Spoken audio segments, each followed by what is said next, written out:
Welcome to twoquestions.tv. With me today is Dorcas Cheng-Tozun, and we're talking about staying in love with an entrepreneur.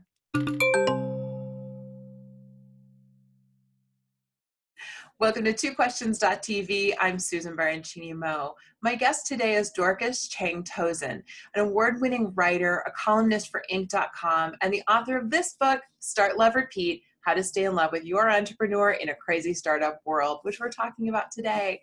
Hi, Dorcas. Welcome to the show. Thanks, Susan. I'm so glad to be here.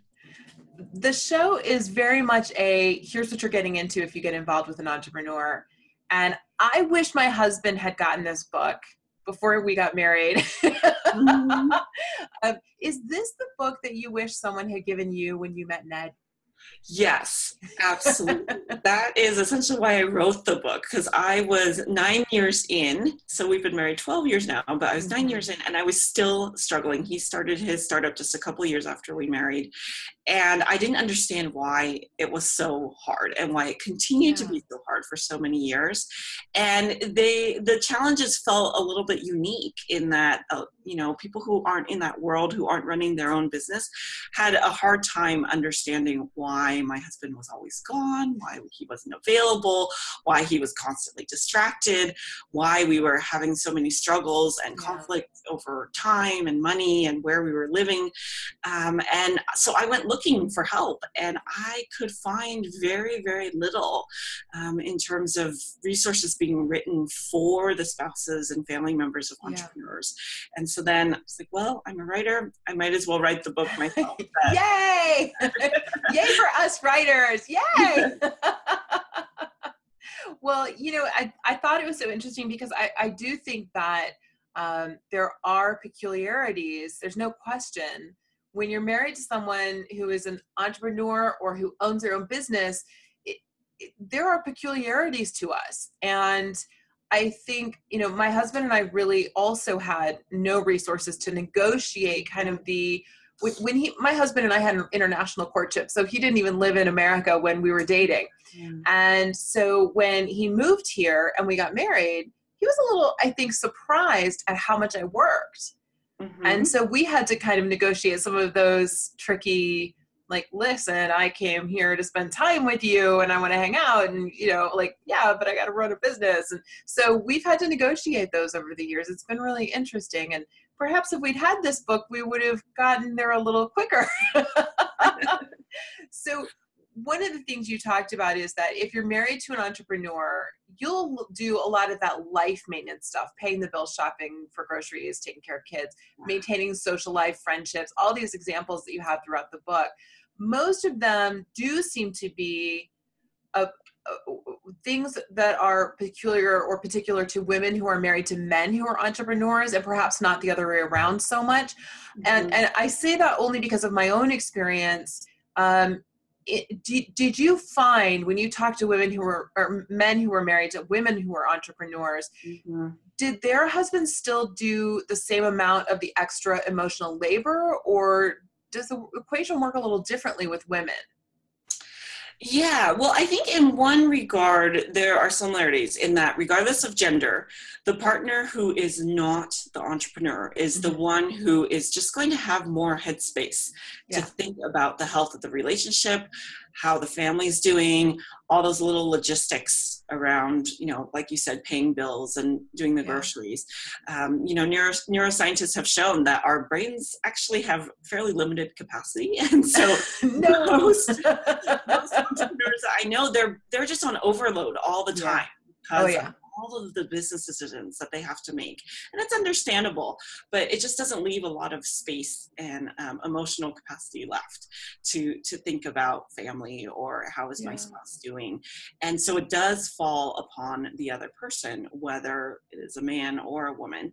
I think one interesting difference, though, is that, studies have shown that women, regardless of what they do, if they're a high-powered CEO or an entrepreneur or have some other kind of job, they continue to take on a fairly sizable share of childcare, housework, and that's the same in the startup world. There are the occasional cases where I have come across a man who, took on almost the entire load of parenting and shuttling kids back and forth and doing the housework. And that's wonderful because you see how their wives are able to bloom in their careers as a result of getting so much support at home. But I do think that's unusual, and that we still have some work to do in terms of, wanting to get to a point where there's a little bit more parity. Yeah, agreed. I do think it's so interesting that there are quirks to this unique relationship.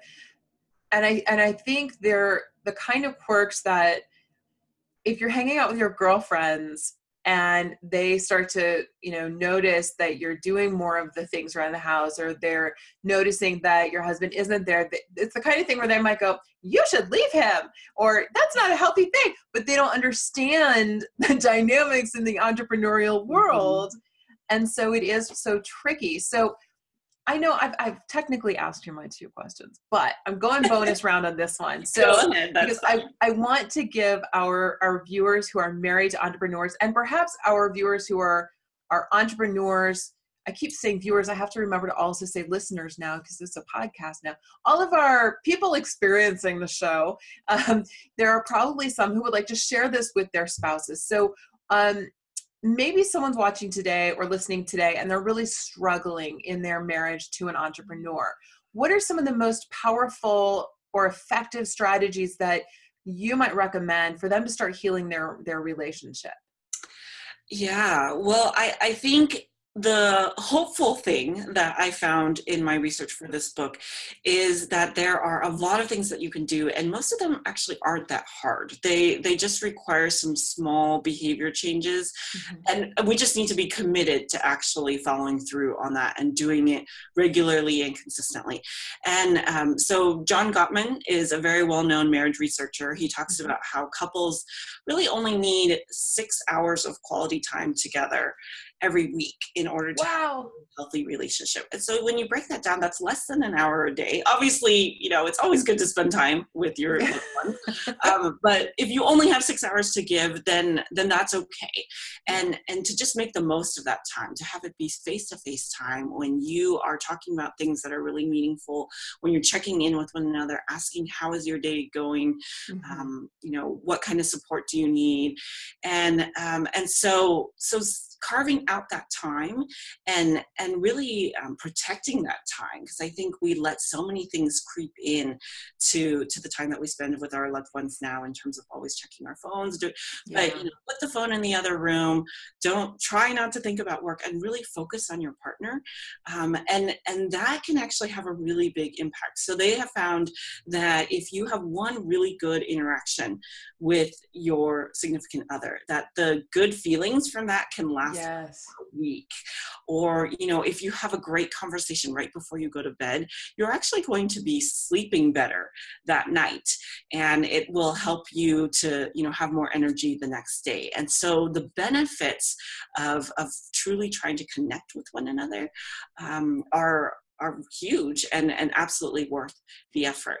Another thing that entrepreneur spouses really struggle with is resentment, because like you said, if your spouse is never there, they're not there to help around with the kids or with the house, that can be very, very frustrating, and you can feel very lonely in your own relationship, which is tough.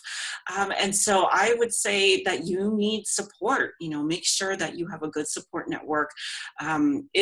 If need be, have a good therapist. I have been to therapy multiple times, and it has been really, really helpful for me just to have somebody, help me understand, what's normal, what's not, what, is how our relationship is being affected by all of these things. And then, I think it's really healthy to have a sense of your own identity outside of the relationship. I think that's the case for every relationship, but especially when you're married to an entrepreneur who already has a big thing going on in their own life, then you don't want to just sit around waiting for them to pay attention to you. Like, you want to go out and live your own life as well. And whether that's a career or volunteer service or hobbies or other activities that you're involved in, to develop that really robust sense of who you are and what you love to do, I think that will just bring more balance to the relationship, so that both of you feel like you are grounded and healthy individuals, and then it will make your interactions and your interpersonal dynamics that much more healthy as well. Such great advice. Such great advice. I mean, it's not easy. We're not easy people. Fortunately, my husband moved here and we got married 10 years ago, which was 8 years into my business. So I had a lot of the things kind of down, and, but that still, he did come right before the Great Recession. So we had some big struggles during that time. Yes. Well, and money, is a huge issue, and especially for entrepreneurs when your paycheck is uncertain, you don't know how much it'll be or when it'll come. Yeah. And that's something that you definitely want to work through and have very frank conversations about what kind of financial risk you feel comfortable taking as a family. That is a really tricky piece. I mean, especially when something like a recession hits, and I mean, we did have very frank conversations. Like, do you think it's time for you to get a job, Sue? And and me going, no, I can't do it. I can't be put in a cage. But I think entrepreneurs have that idea. Like, no, I can't be in a cage. And we're not normal people. We're just not. Right. So you need a guy to be married to us. Yes, absolutely. Dorcas, thank you for joining me today. It's been a delight talking with you. Thanks so much for having me, Susan. It's been great. All right, viewers, here's the book. I'm not joking. You do need a guy to be married to one of us. It's insane. We're crazy people, but we're good people. All right, here's the book. We're going to have a link down below in the show notes for today to get your copy on Amazon. Thanks for watching. We'll see you next time.